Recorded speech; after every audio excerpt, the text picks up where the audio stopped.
The modern retail real estate ecosystem is architected on a foundational myth that your primary residence should serve as the physical manifestations of your personal identity, aesthetic tastes, and emotional aspirations. This is the concept of the dream home.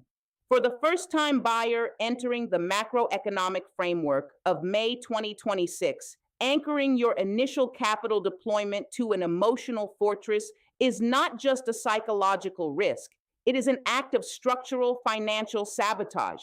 When you perceive your first real estate purchase through the lens of emotional fulfillment, you systematically blind your analytical capacity to the cold underwriting realities of the asset class. The consumer media complex, driven by idealized lifestyle networks, high gloss staging applications, and digital curation platforms, has engineered a psychological architecture that forces young buyers to conflate high debt capacity with personal success. They enter the market seeking a final destination rather than a capital launching pad. The dream home construct functions on a dangerous assumption of permanence. It demands that a buyer in the initial stages of wealth accumulation lock in a geographic, spatial, and financial configuration designed to serve a lifestyle they have not yet built, with a family structure they have not yet finalized, in a professional trajectory that remains highly dynamic. By trying to secure the forever house on move-in day one, the first-time buyer over-allocates their liquid reserves, maxes out their debt-to-income (DTI) parameters, and absorbs massive amounts of embedded technical debt under the guise of custom design and premium location premiums. To break this cycle, the emerging portfolio architect must execute a complete cognitive reconciliation. You must detach your ego from your deed of trust. Your first home is not an expression of your soul. It is a structural vehicle for capital preservation, tax arbitrage, and equity manufacturing. It is a financial line item designed to hedge your position against currency debasement and build the baseline equity required to fund your actual long-term wealth objectives. When you strip the emotion out of the acquisition framework, you immediately transform from a vulnerable retail consumer into a clinical, data-driven market participant who can isolate value where others see only outdated wallpaper. To understand why your first home should never be your dream home, we must dissect the microeconomic mechanics of real estate as a pure, underwritten vehicle. When an institutional fund acquires a residential portfolio, they do not look at the paint colors, the kitchen backsplashes, or the emotional warmth of the neighborhood park.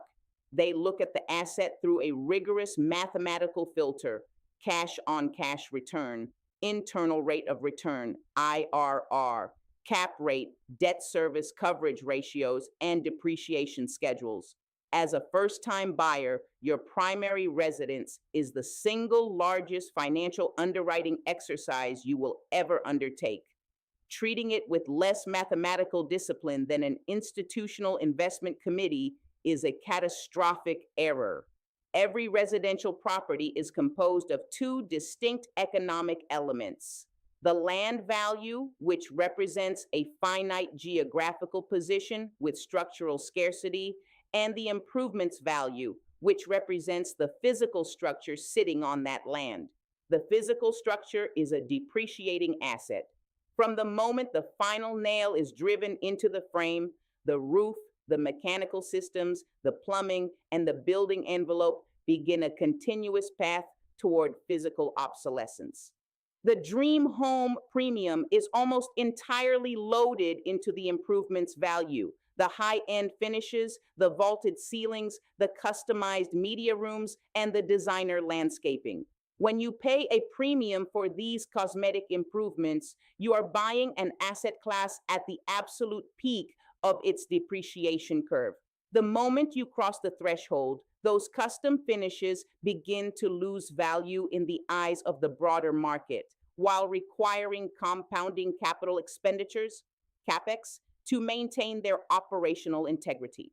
Conversely, a data-driven first home focuses on maximizing the land value or the submarket arbitrage factor, acquiring a functional, structurally sound, unrefined box where the entry price is tightly decoupled from cosmetic premiums.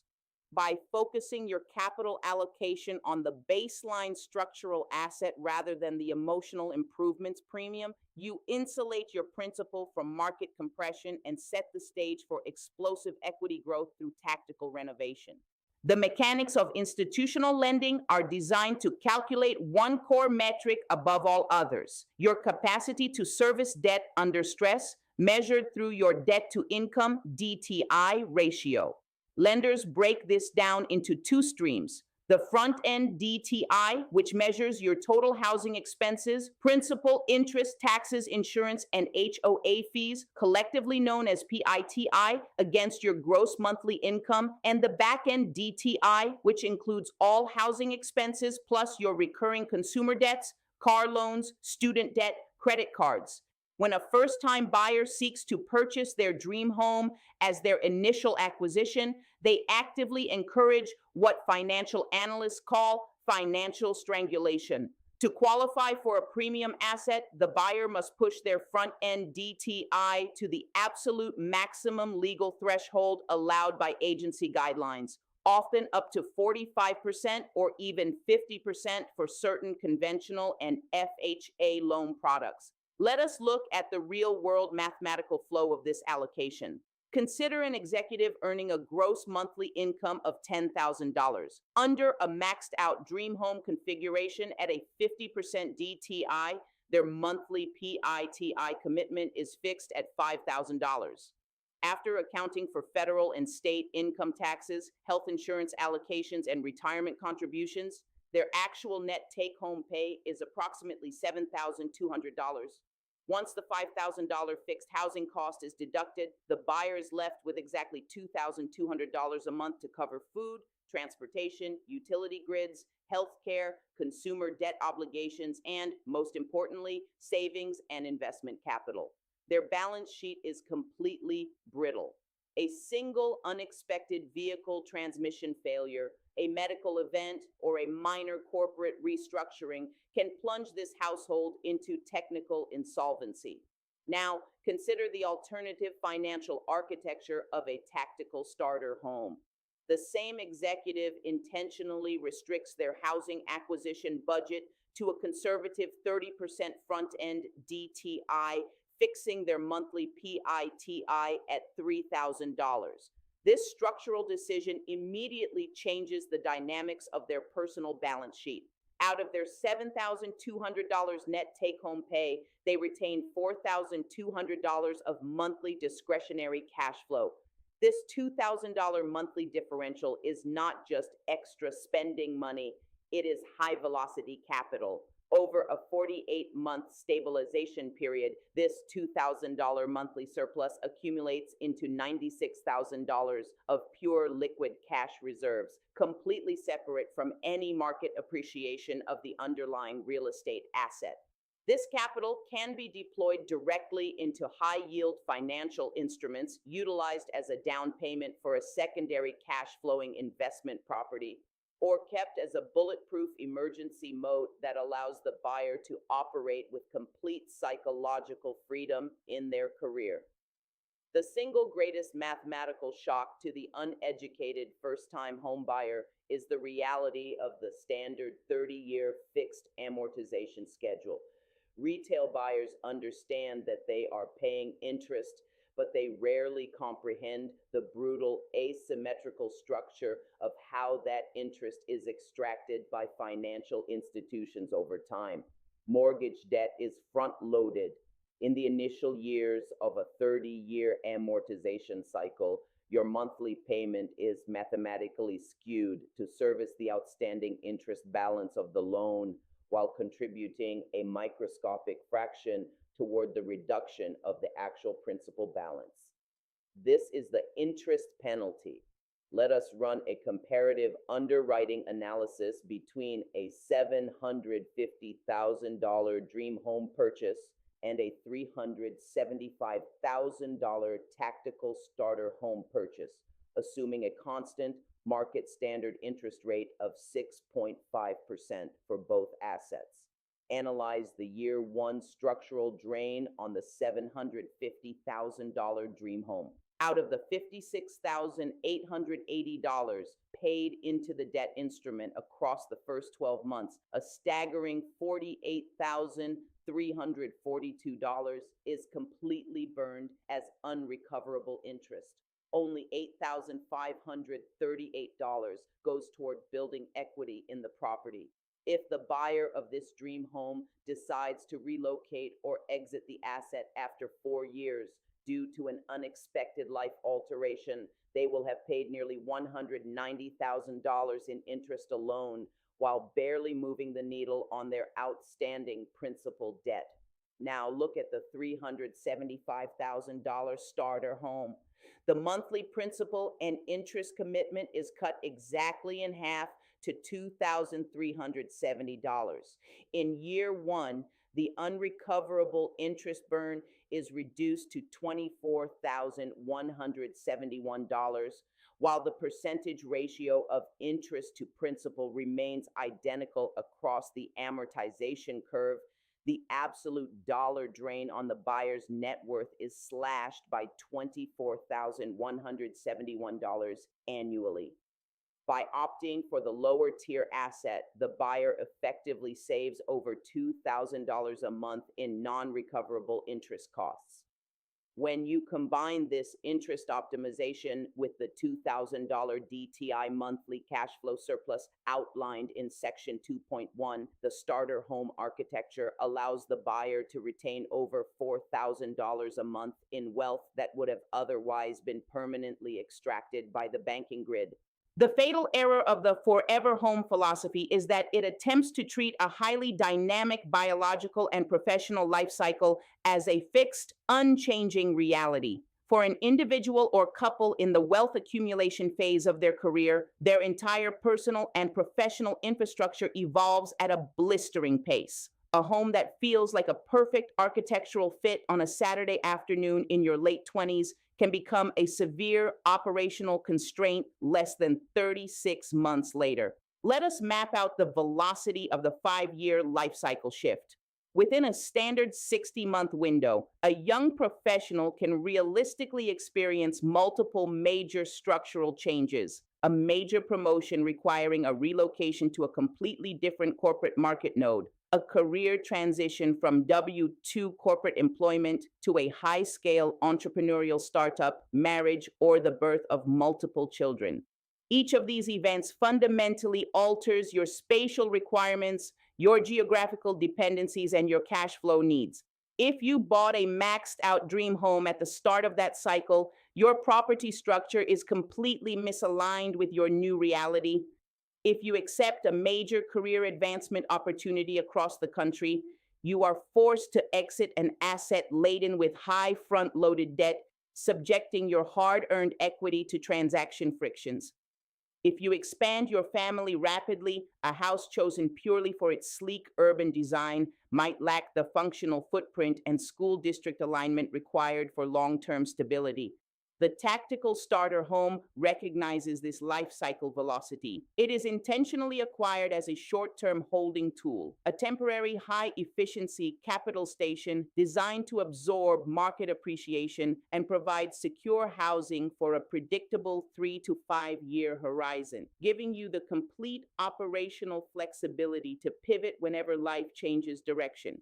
Your single greatest wealth-generating asset during the first decade of your professional life is not a stock portfolio, a crypto asset, or a piece of real estate. It is your career mobility. The ability to aggressively hunt down higher compensation packages, pivot into high-growth industries, and relocate to major economic hubs is the ultimate engine of primary income expansion. Buying a dream home early in your career acts as a heavy geographic anchor that systematically suppresses this mobility. When you take on a massive mortgage on a high-value property, you are bound to that specific labor market node. You cannot easily take a 30% salary increase in another region because the transaction costs of selling your home will instantly wipe out multiple years of that compensation gain. Furthermore, you become highly risk averse. When your monthly fixed housing cost demands 45% of your net monthly income, you cannot afford to leave a stable, uninspiring W 2 corporate job to join a promising startup or launch your own company. You are trapped in a golden cage of your own design. A tactical starter home preserves your career mobility through its inherent exit versatility. Because the acquisition cost was low, the property can be easily converted into a high yield residential rental asset if you need to relocate, allowing you to move quickly without being forced to sell. Alternatively, if you need to exit the property entirely, the lower absolute value means your transaction friction costs are minor, easily absorbed by a standard relocation sign on bonus. By keeping your housing infrastructure agile, you ensure your career engine can operate at maximum velocity, generating the primary income surges required to fund true institutional wealth. The retail public views home equity as a direct equivalent to cash in a bank account. This is a dangerous liquidity illusion. Cash can be deployed globally in milliseconds with zero friction. Real estate equity is locked behind structural legal frameworks, institutional appraisal guidelines, and aggressive transactional gatekeepers. This friction is known as transaction cost friction. Every time a residential real estate asset changes hands, a significant percentage of the total transaction value is permanently skimmed off by the transactional grid, including real estate brokerage commissions, title insurance fees, state documentary stamp taxes, institutional loan origination fees, recording charges, and escrow setup fees. Let us look at the financial damage this friction causes. Consider an exit event driven by an unexpected life change where both properties must be liquidated. On a $400,000 starter home, a standard 6% transaction friction fee amounts to $24,000. While a painful loss, it can be easily offset by basic capital reserves or career compensation growth. As we navigate the real estate market of May 2026, the concept of location has undergone a radical structural transformation. The traditional retail mindset focuses exclusively on lifestyle proximity, distance to premium retail cores, fashionable dining districts, and trendy country clubs. The sophisticated portfolio architect, however, views location through a strict filter of geographic risk zones, meteorological exposure, and infrastructural resilience. In high velocity risk zones, climate volatility and aging municipal infrastructure are no longer abstract future considerations. They are active daily drivers of asset valuation and operational expense.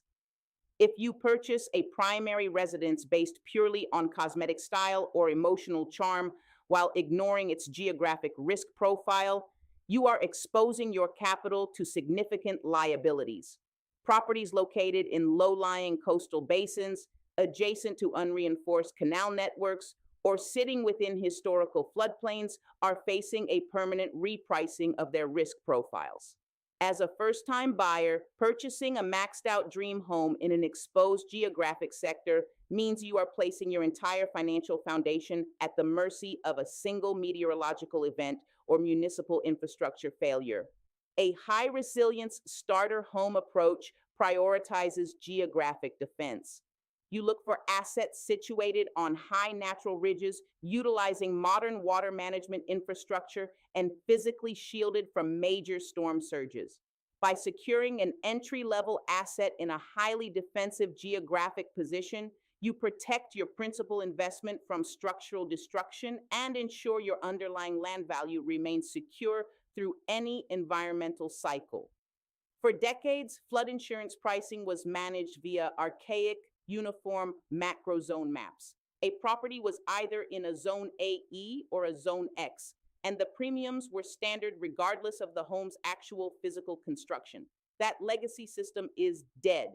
Today, FEMA's Risk Rating 2.0 algorithm governs the insurance market using advanced catastrophe modeling, satellite telemetry, and hyper-localized GIS data layers to price flood risk down to the individual property level. If you buy an emotional vintage dream property built under legacy building codes that sits even 1 inch below the required local flood baseline, the Risk Rating 2.0 algorithm applies a massive premium penalty.